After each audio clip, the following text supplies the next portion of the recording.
7장 투자자산입니다. 자, 투자자산의 의의부터 보도록 하겠습니다. 자, 투자자산은 단어 그대로 장기적인 투자 수익을 얻을 목적으로 보유하는 자산으로 이해를 하시면 되겠습니다. 다만 이제 우리가 투자 목적으로 주식을 투자할 수 있죠. 그러면 그 상대방 회사의 지분을 소유하게 되면 또 타 회사를 지배할 수도 있는 거잖아요. 그래서 주식과 같은 자산을 투자 목적으로 이렇게 타 회사를 지배할 목적으로 취득을 하거나 또는 장기적인 투자 목적으로 취득한 이런 투자 부동산 또는 투자 유가증권 등이 해당이 된다라고 보시면 되겠습니다. 자, 주의사항은 건물, 토지 등과 같은 이제 부동산의 경우에는 이제 보유 목적에 따라서 만약에 건물, 토지를 부동산 매매회사가 판매 목적으로 구입했다라고 하게 되면 재고자산으로 구분이 돼야 되겠고요. 만약에 건물, 토지를 제조기업에서 공장 건물로 사용을 한다 그러면 유형자산으로 구분이 되겠죠. 근데 사업용이 아니라 투자 수익을 얻을 목적으로 투자한 건물, 토지는 투자 부동산으로 또 구분이 돼야 됩니다. 자, 이처럼 보유 목적에 따라 계정 과목이 구분이 된다는 거, 그것도 한번 생각해 보시면 좋을 것 같아요. 자, 투자사의 종류의 첫 번째는 장기 금융상품이에요. 자, 우리가 금융상품은 예금이나 적금과 같은 이런 금융상품인데 보고기간 종료일로부터 만기가 1년 이후에 도래하는 이런 장기성 예금, 이런 어, 예금과 같은 금융상품의 경우에는 우리가 장기성 예금으로 해서 장기 금융상품으로 투자자산으로 구분이 됩니다. 또 더불어서 사용이 제한되어 있는 예금, 예를 들어서 당작 거래 계약을 맺을 때, 당작 계약을 맺을 때 불입한 보증금, 이런 걸 당작 개설 보증금이라고 합니다. 이런 당작 개설 보증금 같은 이런 특정 현금과 예금도 장기 금융상품으로 구분이 됩니다. 자, 케이스를 한번 보시면은요. 자, 국민은행에서 장기 투자 목적으로 정기적금 3년 만기 가입하고 1,000만 원을 현금으로 지급했다. 그러면 대변에 현금이 감소할 거고요. 자, 장기 투자 목적이니까 장기성 예금으로 회계 처리해 주시면 되겠습니다. 자, 7월 5일 자금이 부족해서 위 정기 적금을 해지하고 이자 소득으로 84만 6천 원과 함께 당좌예금 통장으로 회수하였다. 이자 소득에 대한 세금이 15만 4천 원이었다고 가정하재요. 자, 그러면 차변했던 장기성 예금이 대변으로 감소해야 되겠죠, 그죠? 자, 장기성 예금이 감소하는 거죠. 자, 차변에 있던 장기성 예금이 대변으로 감소하고요. 장기성 예금이 감소하고요. 자, 그리고 이자 수익으로는 우리가 세금을 제외하고 84만 6천 원을 받은 거니까 세금 15만 4천 원을 더하면 이자 수익이 100만 원이 발생된 거죠. 자, 그리고 세금 15만 4천 낸 것은 우리가 법인기업의 선납세금으로 처리해 주시면 되는 겁니다. 이해되시죠, 여러분? 자, 이렇게 해서 분기 연습 한번 해보시고요. 자, 그 다음에 장기 금융상품이 있고 투자 자산에는 두 번째 투자 부동산이 있죠. 아까 잠깐 얘기한 것처럼 건물이나 토지를 투자 목적으로 보유하고 있는 경우에 우리가 투자 부동산이라는 투자 자산으로 구분을 한다는 거죠. 자, 건물과 토지를 어떤 목적으로 보유하고 있는지에 따라서 계정 과목이 구분이 된다라는 거예요.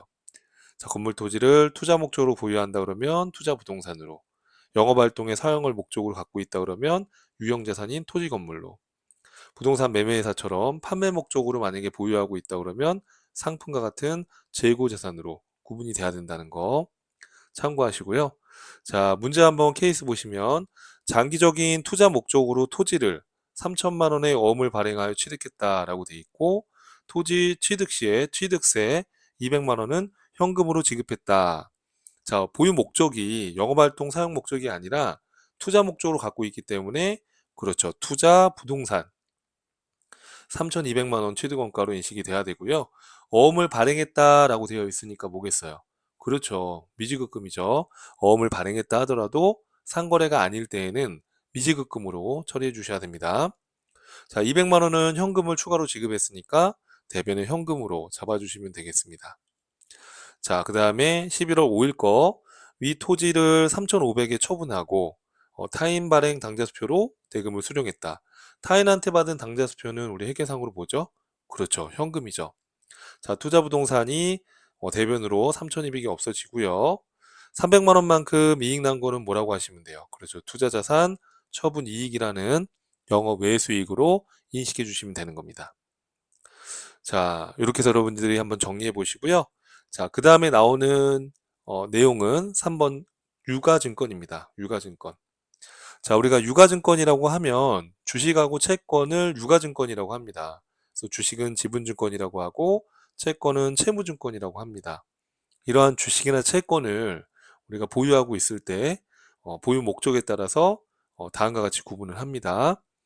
자, 단기 시세차익 목적으로 취득했을 때는 단기 매매증권으로, 그 다음에 장기 투자 목적이긴 하지만 중도에 매각이 가능하다라고 한다면 매도 가능 증권으로. 자, 만기 보유 증권은, 자, 주식은 만기가 없기 때문에 주식은 해당 사항이 없고요. 만기까지 보유할 목적으로 보유하고 있는 채권만 가능하죠. 왜냐하면 주식은 만기가 없기 때문에 만기 보유 증권으로 구분될 수가 없죠. 자, 그 다음에 지분법 적용 투자 주식도 있네요. 자, 이거는 채권은 대상이 될 수 없고요. 자, 우리가 이제 유의적인 영향력을 행사하기 위해서 특정 회사의 주식, 지분증권을 보유하고 있다. 유의적인 영향력이란 건 이제 어느 정도의 중대한 영향력을 행사할 수 있는 것인데, 의결권 있는 주식의 지분 20% 이상을 보유하고 있다면 우리가 일반적으로 중대한 유의적인 영향력을 행사할 수 있는 것으로 봅니다. 그래서 20% 이상의 지분을 소유하고 있는 특정 회사의 주식을 투자했다라고 한다면 이때는 지분법이라는 독특한 회계 처리 방식으로 회계 처리를 하게 되는데, 이때는 지분법 적용 투자 주식으로 구분이 됩니다.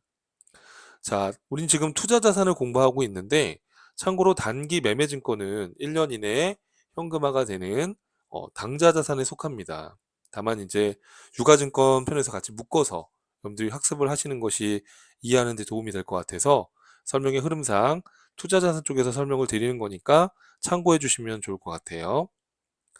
자, 그럼 우리가 이제 이런 유가증권은 주식이나 채권인데, 주식을 투자했다라고 하게 되면 그 상대방 회사에서 이익이 나면 배당금을 줄 수 있잖아요. 그럼 배당을 만약에 받게 되면 우리가 배당금 수익으로 인식을 할 수가 있고요. 자, 그 다음에 채권의 경우에는 배당을 받는 게 아니라 기간에 따라 이자를 받는 거니까 이자 수익으로 또 우리가 인식을 할 수도 있겠죠. 자, 그럼 이제 하나하나씩 공부를 해야 되는데, 단기 매매증권부터 한번 공부해 볼게요. 유가증권은 보유 목적에 따라서 단기 매매증권, 매도 가능 증권 등으로 구분이 되는데, 단기 매매증권부터 한번 학습을 해보겠습니다. 자, 단기 매매증권은 앞에서 얘기한 것처럼 주식이나 채권, 이런 유가증권을 단기간 매매 차익 목적으로 취득했을 때 우리가 단기 매매증권이라고 합니다. 자, 취득했을 때는요, 우리가 주식이나 채권을 취득한다라고 했을 때에는 증권사에다가 수수료 등과 같은 이런 취득과 관련된 재반 비용이 발생될 수가 있는데, 사실은 우리가 자산을 취득할 때 들어간 부대 비용은 비용이 아니라 취득을 위해서 들어간 거니까 취득 원가로 처리하는 것이 일반적이잖아요. 근데 특이하게도 단기 매매증권은 그냥 단기의 비용으로 처리하게끔 규정이 되어 있습니다. 실무적인 것을 고려한 건데요. 우리가 이제 주식을 특정 회사의 주식만 사는 게 아니라 여러 회사의 주식을 취득을 할 수가 있잖아요. 근데 공통 원가인 수수료가 발생됐을 때 그거를 다 배분하고 안분하고 취득 원가에 이걸 다 산입하는 것이 실무적으로 또 회계 처리하는 데도 불편함을 또 유발할 수 있기 때문에 뭐 그런 목적으로 단기 매매 증권 취득 시 수수료에 대해서는 그냥 수수료 비용으로 처리하자라고 규정을 해 놓은 거예요. 사실은 이것도 여러분 이런 내용을 좀 이해하시면 좋을 것 같은데, 자, 여러분 제가 한번 사례를 잠깐 보여드릴게요. 여러분 만약에 단기 매매 증권을 1,000원짜리를 사면서 수수료가 100원이 들어갔다고 했을 때, 이걸 우리가 일반적으로 취득원가에 만약에 포함을 한다면 1,100원으로 취득원가를 인식하겠죠. 근데 만약에 기말에 시가가 1,300원으로 올랐다라고 하게 되면 우리 단기 매매 증권은 뒤에서 보겠지만 공정가치로 평가를 합니다. 시가로. 그러면 200원만큼의 평가 이익이 생겼어요. 그렇죠? 그럼 평가 이익이라는 수익이 발생이 될 거예요. 자, 만약에 비용으로 처리했다라고 하게 되면 어떻게 되는 거죠? 단기 매매증권 1,000원, 수수료 비용 100원으로 인식을 하고 기말에 1,300원이 됐다라고 한다면 1,000원하고 1,300원의 차이인 300원을 평가이익으로 잡을 거예요.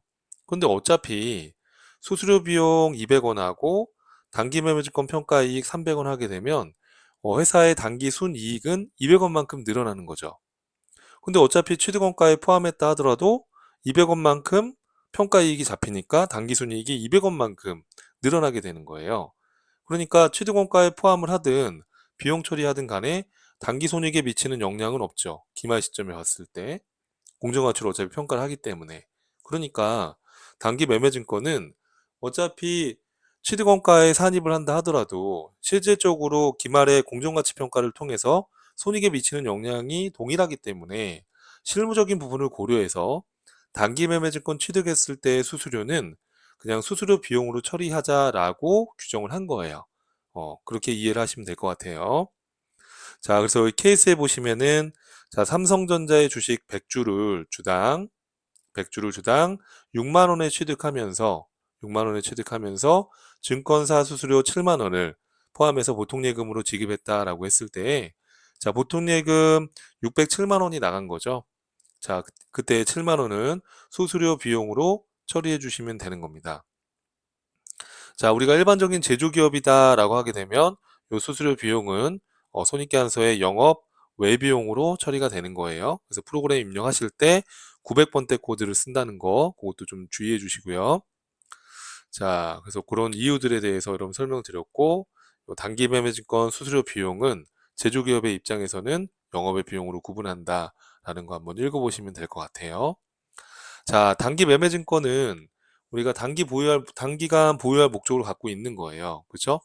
그래서 기말에 이 자산의 가치를 공정가치로 보고하기 위해서 기말 시점에 시가로 공정가치로 평가를 합니다. 그러면 취득한 금액보다 공정가치가 상승할 수도 있고 공정가치가 떨어질 수도 있겠죠. 그러면 공정가치가 상승한 경우에는 단기 매매증권 평가 이익으로 해서 영업 외수익으로 인식해 주시고요. 공정가치가 떨어진 경우에는 단기 매매증권 평가 손실로 해서 영업 외비용으로 회계 처리해 주시면 되는 거죠. 자, 케이스를 보시면 12월 31일 삼성전자 주식 기말 결산 시 한 주당 7만 원으로 공정가치가 상승했다라고 했을 때 지금 보유를 100주를 하고 있다라고 하게 되면 자, 장부 금액이 6만 원이라고 하면 만 원만큼 한 주당 만 원만큼 시가가 오른 거죠. 그럼 100주니까는 대변에 단기 매매증권 평가이익 100만 원을 영업의 수익으로 인식해 주시면 되겠고요. 만약에 요 1번에서 12월 말일 날 기말에 결산 시 한 주당 금액이 4만 원으로 공정가치가 하락했다라고 하게 되면요. 이때는 400만 원으로 떨어진 거니까 그것만큼 대변의 단기 매매증권 자산 감소시키시고 차변에 단기 매매증권 평가 손실로 해서 영업 외비용으로 회계 처리해 주시면 되는 거죠. 자, 그래서 단기 매매증권은 기말에 공정가치로 평가하고 공정가치 변동에 대한 공정가치 변동으로 인한 단기 매매증권 평가 이익이나 손실을 영업의 손익으로 인식한다는 거. 자, 그 다음에 단기 매매 증권을 처분했을 때입니다. 자, 이때는 장부 금액과 처분 금액의 차이만큼을 비교해서 처분 이익이나 또는 처분 손실로 인식을 해주시면 되는데, 우리가 처분할 때 발생된 처분 수수료 같은 경우에는 별도의 비용으로 처리하지 않고 처분과 관련이 있는 것이므로 이거는 처분 손익에서 조정을 합니다. 그래서 처분 이익이 났는데 처분 수수료가 발생했다 그러면 처분 이익을 줄이는 것이지 별도의 수수료 비용으로 처리하는 것이 아니고요. 처분 손실이 발생했는데 처분 수수료가 나갔다 그러면 처분 손실에 더 수수료만큼을 포함해 주시면 되는 거예요. 그래서 처분 금액과 장부 금액을 비교하는 건데 처분 수수료 등을 차감한 순 매각 금액하고 이렇게 비교해서 생각해 보시면은 여러분 좀 이해하기 쉬울 것 같아요. 자, 그래서 처분해서 돈이 들어오고 단기 매매증권 장부 금액이 없어지고 그래서 만약에 자, 장부 금액 100원짜리 단기 매매증권을 120원에 팔았다. 그럼 10원만큼은 단기 매매증권 처분 이익으로 영업의 수익으로 인식해 주시고 그러면 순 매각 금액이 120원이니까 장부 금액이 100원이면 20원만큼 처분 이익이 나겠죠? 자, 장부 금액 100원짜리를 만약에 90원에 처분했다라고 하게 되면 자, 단기 매매증권 없어지고 90원이 들어오고 10원만큼은 단기 매매증권 처분 손실로 해서 영업 외비용 처리해 주시면 되겠죠. 자, 그럼 케이스를 한번 보겠습니다. 자, 5월 10일 삼성전자 주식 100주를 한 주당 취득 6만 원에 했었는데 8만 원에 처분했대요, 한 주당. 자, 처분 시에 증권사의 처분 수수료 4만 원을 제외하고 보통예금 현금으로 수령했다 이렇게 돼 있네요. 자, 그러면 100주에 8만 원이면 800인데 수수료 4만 원 제외하고 796만 원이 현금으로 들어왔고요. 자, 단기 매매증권 장부 금액 6만 원에 취득했으니까 600만 원 없어지고요. 그러면 196만 원만큼 단기 매매증권 처분 이익으로 해서 영업의 수익으로 회계 처리해 주시면 되겠습니다. 자, 그럼 만약에 이번의 경우는 어떻게 할까요? 자, 100주를 한 주당 5만 원에 처분하고 처분 수수료 2만 원을 제외하고 현금으로 수령했다라고 하게 되면 500만 원에서 2만 원 빼게 되면 498만 원이겠죠? 단기 매매증권 600만 원 없어지고 102만 원은 단기 매매증권 처분 손실로 영업 외비용 처리해 주시면 되겠습니다. 밑에 해답이 있으니까 여러분 참고해서 한번 여기다 분기 연습해 보시면 될 것 같아요. 자, 그래서 지금 이번 시간은 이제 유가증권에 대해서 학습을 하고 있어요. 그죠? 그래서 단기 매매증권에 대한 걸 이야기했고요. 자, 매도 가는 증권에 대한 것을 같이 한번 보겠습니다. 자, 그럼 매도 가는 증권은 우리가 주식이나 채권과 같은 유가증권을 장기 투자 목적으로 투자한 겁니다. 그래서 취득했을 때는 단기 매매증권이 좀 예외적인 것이었고요. 이 매도 가는 증권이나 만기 보유 증권, 단기 매매 증권만 예외이고요. 이런 매도 가는 증권은 취득 시 들어간 취득 수수료와 같은 이런 부대 비용은 이 해당 자산의 취득 원가에 포함해 주셔야 돼요. 취득 시 부담한 이런 수수료 등의 부대 비용은 취득 원가에 포함한다라는 거예요. 단기 매매 증권과 좀 차이가 있습니다. 예를 들어서 길동 상사의 주식 100주를 한 주당 5만 원에 장기 투자 목적으로 취득하면서 수수료 10만 원을 포함해서 보통예금으로 취득했다라고 하게 되면 장기 투자 목적이니까 매도 가능 증권으로 구분이 돼야 되는 거예요. 이때에는 수수료 10만 원 나간 것까지 포함해서 100주에 5만 원이면 500인데 수수료 10만 원까지 포함해서 510만 원을 취득원가로 잡는 겁니다. 자, 매도 가능 증권도 기말에 똑같이 공정가치로 평가하는데 단기 매매 증권의 경우에는 공정가치 평가로 인한 그 변동분을 단기 손익으로 인식을 했지만 매도 가능 증권 같은 경우에는 이게 단기간에 처분될 게 아니기 때문에 이 공정가치 평가로 인한 공정가치 변동분을 매도 가능 증권 평가 이익이나 매도 가능 증권 평가 손실로 처리를 하는데 이때 매도 가능 증권 평가 손익은 이게 언제 실현될지 알 수 없기 때문에 단기 매매 증권과 다르게 이 매도가증권 평가 손익을 미실현 손익으로 봐서 재무상태표에 자본 항목에 기타 포괄 손익 누계액으로 구분을 한다는 거예요. 그러니까 미실현 손익으로 보는 거죠.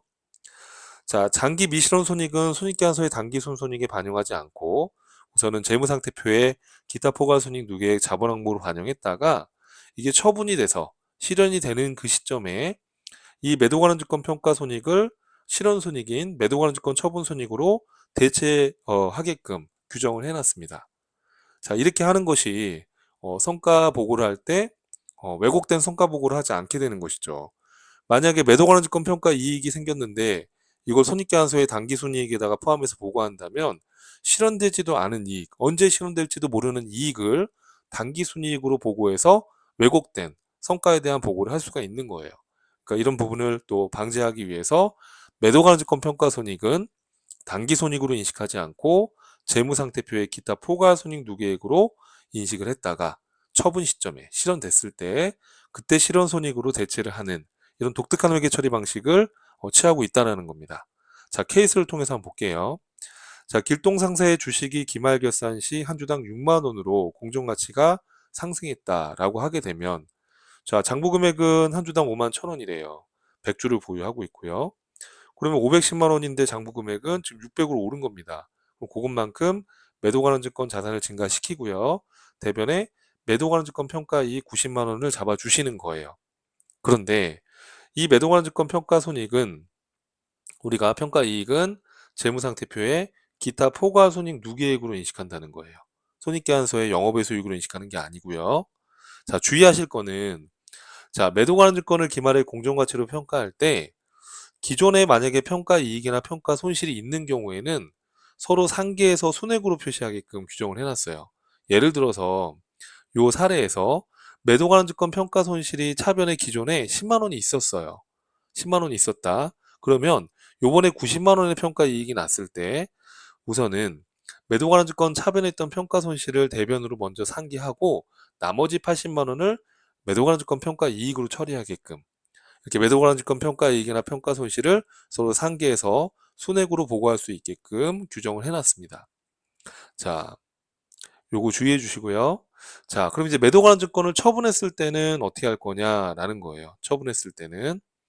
자, 처분했을 때는 이 미실현된 손익 매도 관한 증권 평가 이익을 처분 손익, 실현 손익으로 대체를 해주게끔 해놨어요. 예를 들어서 요 위에 주식을 한 주당 7만 원에 처분했다라고 한번 해볼게요. 자, 100주죠. 그러면 700만 원의 현금이 들어왔어요. 자, 매도 관한 증권은 지금 600만 원으로 평가를 해놨죠. 그죠? 510만 원에 샀는데 600으로 지금 평가를 해놨어요. 그럼 이것만 놓고 보면 100만 원만큼이 매도 관한 증권 처분 이익이다라고 생각할 수 있겠지만 우리가 직전 연도 말에 수익으로 인식하지 않은 매도 관한 증권 평가 이익 90만 원이 있잖아요. 그렇죠? 그럼 이 90만 원을 요 대변했던 매도 관한 증권 평가 이익 90만 원을 처분했을 때 요 처분 이익에다가 반영해 주는 거예요. 이렇게. 이때 90만 원 전년도 말에 인식하지 못한 수익을 처분한 시점에서 처분 손익에다가 대체를 해준다라는 거예요. 여러분 이렇게 이해하시겠죠, 여러분? 자, 여러분 요 날짜는 그냥 처분시라고 이렇게 좀 바꿔서 이해해 주시면 될 것 같아요. 처분했을 때 이렇게 평가 이익을 처분 이익으로 대체한다는 거. 물론 평가 손실이 날 수도 있었겠죠, 전년도에. 그러면 평가 손실이 있다 그러면 차변했던 평가 손실을 대변으로 해서 처분 손익에 조정을 해줄 수도 있는 겁니다. 저는 이제 요 평가 이익이 났는데 처분했을 때 이제 대체하는 걸 보여드린 거고, 거꾸로 평가 손실이 있었을 때는 차변했던 매도 관한 증권 평가 손실을 대변으로 상기를 해줘야 되는 거죠. 처분했을 때는. 자, 그리고 이제 처분했을 때 처분 시 발생되는 처분 수수료는 별도 비용으로 처리하지 않고 처분 손익에서 조정을 해주는 거예요. 자, 만약에 이 사례에서 처분 수수료가 20만 원이 현금으로 지급됐다라고 하게 되면 이때에는 자, 만약에 이 사례에서 별도의 처분 수수료가 20만 원이 현금으로 만약에 나갔다라고 가정해보면 이렇게요. 그럼 우리는 요 현금 20만 원 나간 거를 수수료 비용 이렇게 생각할 수 있는데 그렇게 하지 말자는 거예요.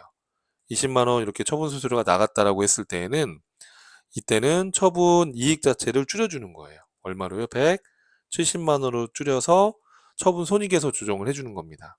그 얘기예요. 그러니까 처분 수수료는 별도의 비용으로 처리하지 않고 처분 손익에서 조정을 한다는 거, 그것들은 꼭 주의해 주시고요. 자, 그 다음에 케이스 2번을 볼게요.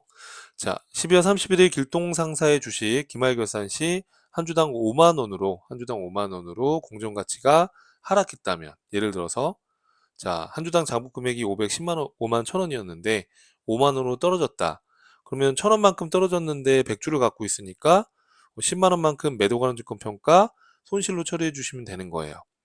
그런데 매도 관한 증권 평가 손실은 여러분 이거는 비용이 아니고요. 이거는 미실현 손익으로 봐서 우리 재무상태표의 자본에 기타 포괄 손익 누계액으로 구분된다는 거. 기타 포괄 손익 누계액. 그럼 이 자본 항목이 차변에 있으면 이제 자본에서 차감적으로 표시가 되는 거예요. 어찌됐든 간에 이건 비용이 아니라 자본, 기타 포괄 손익 누계액으로 구분한다는 거. 자, 이 상태에서 만약에 이 주식을 처분했다라고 하게 되면 어떻게 할까요? 4만 원에 처분했다. 자, 100주에 4만 원이면 400만 원이 들어왔겠죠? 자, 그리고 대변에 매도 관한 증권을 없애주셔야 되는 거죠. 자, 그럼 매도 관한 증권은 자, 5만 원으로 평가해 놨으니까 500만 원이 감소하겠고요. 그렇죠? 자, 그러면 100만 원만큼이 매도 관한 증권 처분 손실이 되겠지만 우리가 전년도 말에 매도 관한 증권 평가 손실로 잡아놓은 10만 원이 있잖아요. 그럼 그걸 우선은 상기해 주시고 자, 요 차변에 있던 매도 관한 증권 평가 손실을 대변으로 상계해서 여기 지금 처분 손실에다가 반영을 해주는 거예요. 이렇게. 이해될까요, 여러분? 이렇게 해서 반영해 준다라고 이해해 주시면 되겠습니다. 그러니까 이렇게 반대가 될 수도 있다는 걸 보여드린 거예요. 자, 그럼 여러분, 우리가 앞에서 봤던 단기 매매 증권하고 매도 관련 증권에 대한 회계 처리를 다시 한번 좀 비교해서 요약을 해보면, 제가 한번 정리를 한번 해봤는데, 요걸 여러분들이 꼭 이해를 하셔야지만 문제를 또 빨리 풀 수가 있습니다. 자, 예를 들어서 다시 한번 정리해보면, 자, 단기 매매 증권으로 구분됐다라고 하게 되면, 요 수수료는 수수료 비용으로 처리한다는 거. 하지만 매도 관련 증권은 요 100원의 수수료를 취득원가에 포함한다는 거. 만약에 기말의 공정가치가 1200원이었다라고 하게 되면, 자, 이 수수료 비용 100원 처리한 건 끝났으니까 요 1000원하고 1200원을 비교해서 단기 매매증권 평가 이익으로 인식을 하는 거죠. 근데 이 평가 이익은 영업의 수익으로 바로 수익으로 인정을 해주는 것이고, 매도 관련 증권은 이게 투자 기간이 기니까, 장기니까 이걸 미실현 손익으로 봐서 요 매도 관련 증권 평가 이익을 영업의 수익으로 하는 것이 아니라 재무상태표의 자본에 기타 포괄손익 누계액으로 인식을 해 놓는 거예요. 자, 그래서 처분했을 때는 어떻게 하죠? 자, 1,500원에 처분했다. 근데 처분 수수료가 40원이다 라고 하게 되면 이건 별도의 수수료 비용 처리하지 않고 처분 금액에서 차감을 하시면 되는 거예요. 1,500원에서 40원을 빼게 되면 1,460원에 처분했고, 순 매각 금액이 이제 1,460원이고요.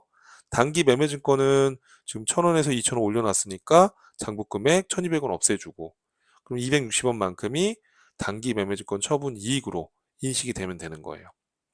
이때 처분 이익 260원은 처분 금액에서, 그러니까 쉽게 말하면 이 처분 금액이란 것은 이제 순 매각 금액이다 이렇게 이해하시면 돼요. 수수료를 차감한 순 매각 금액에서 장부 금액을 차감해서 처분 손익을 인식하는 거죠. 지금 순 매각 금액은 1,460원, 장부 금액은 1,200원이니까 260원만큼의 단기 매매증권 처분 이익이 잡힌 겁니다. 자, 만약에 매도 관련 증권으로 구분이 됐다 그러면 어떻게 될까요? 똑같은 상황이었을 때 이게 매도 관련 증권이었다면, 자, 처분한 것만큼 처분 금액이 들어오죠. 자, 마찬가지로 처분 수수료는 별도의 비용 처리하지 않고 처분 금액에서 차감해서 인식하면 되는 겁니다. 자, 매도 관련 증권은 지금 1,200원으로 평가해 놨으니까 1,200원 장부 금액 없애주면 되겠고요. 그쵸? 자, 그러면 260원을 매도 관련 증권 처분 이익으로 인식을 할 거냐? 이게 매도 관련 증권 처분 이익입니다, 여러분. 자, 매도 관련 증권 처분 이익으로 인식을 할 거냐? 자, 근데 260원만 처분 이익이 된 게 아니라, 그렇죠. 우리가 직전년도 말에 잡아놨던 평가 이익, 대변의 평가 이익, 요 100원도 요 처분 이익에 대체가 되겠죠. 그죠? 그러니까 요 100원까지 포함해서 360원이 처분 이익으로 인식이 되는 거예요. 자, 그러다 보니까 우리가 매도 관련 증권 처분 손익을 계산할 때는 순 매각 금액, 뭐 또는 처분 금액에서 순 매각 금액이죠. 이 경우에 요 1,460원에서, 자, 장부 금액이 아니라 단기 매매 증권과 다르게 취득 원가를 빼야지만 처분 손익이 정확히 나온다는 겁니다. 1,460원에 처분했죠. 그죠? 수수료 제외하고 순 매각 금액이 1,460원인데 매도 관련 증권의 취득 원가가 얼마죠? 그럼 여기? 그죠? 1,100원이죠. 그래서 360원이 처분 이익이 난 겁니다. 그러니까 주의하실 거는 단기 매매 증권의 경우에는 장부 금액과 비교를 하지만 매도 관련 증권의 경우에는 취득 원가와 비교를 한다는 거예요. 그 이유는 어차피 직전 연도 말의 평가 이익도 처분 이익으로 대체가 되니까 이 매도 관련 주권의 취득 원가랑 비교하게 되면 어차피 평가 이익이 처분 손익으로 대체가 되기 때문에 취득 원가랑 비교하게 되면 정확한 처분 손익을 구할 수 있다라는 거예요. 자, 그래서 이걸 충분히 여러분이 이해를 하고 계셔야 됩니다. 그런 내용들을 제가 밑에 정리해 놨습니다. 그래서 취득 시 수수료는 단기 매매 증권은 수수료 비용으로, 매도 관련 증권은 취득 원가에 포함한다는 거. 기말평가 시 단기 매매증권 평가 손익을 영업의 손익으로 인식하지만 매도 관련 증권에 대한 것은 장기 미실현 손익이기 때문에 기타 포괄손익 누계액으로 처리한다는 거. 처분 시 수수료는 단기 매매증권이든 매도 관련 증권이든 간에 별도의 비용으로 처리하지 않고 처분 손익에서 조정을 해준다는 거. 단기 매매증권 처분 손익은 처분 시점에 처분 금액과 장부 금액의 차이로 인식이 되지만 매도 관련 증권 처분 손익은, 자, 처분 손익은 취득원가의 차이로 처분 손익에 반영이 된다라는 거예요. 자, 여러분 처분 금액에서 처분 관련 수수료를 차감한 후의 금액은 이제 순 매각 금액으로 이해를 하시면 됩니다. 여기 처분금액이라고 표현해놨지만 요 순매각금액과 장부금액의 차이. 자, 매도 관한 증권도 순매각금액과 장부금액의 차이가 아니라 그렇죠. 취득원가의 차이다. 왜냐하면 매도 관한 증권 평가손익을 처분손익에 대체하기 때문에 요 처음에 취득한 금액과의 차이가 처분손익에 반영된다. 그렇게 이해를 하시면 되겠습니다.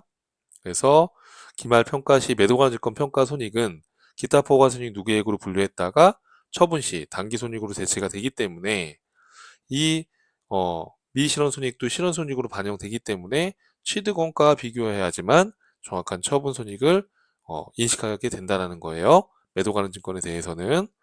자, 이렇게 해서 여러분 내용을 총 정리를 해 주셔야지만 헷갈리지가 않아요. 문제를 푸실 때. 자, 그래서 이번 시간은 특히나 단기 매매증권과 매도 관한 증권의 회계 처리의 차이에 대해서 확실하게 개념을 정리해 주시면 좋을 것 같습니다. 자, 여러분 고생하셨고요. 또 다음 강의에서 뵙겠습니다.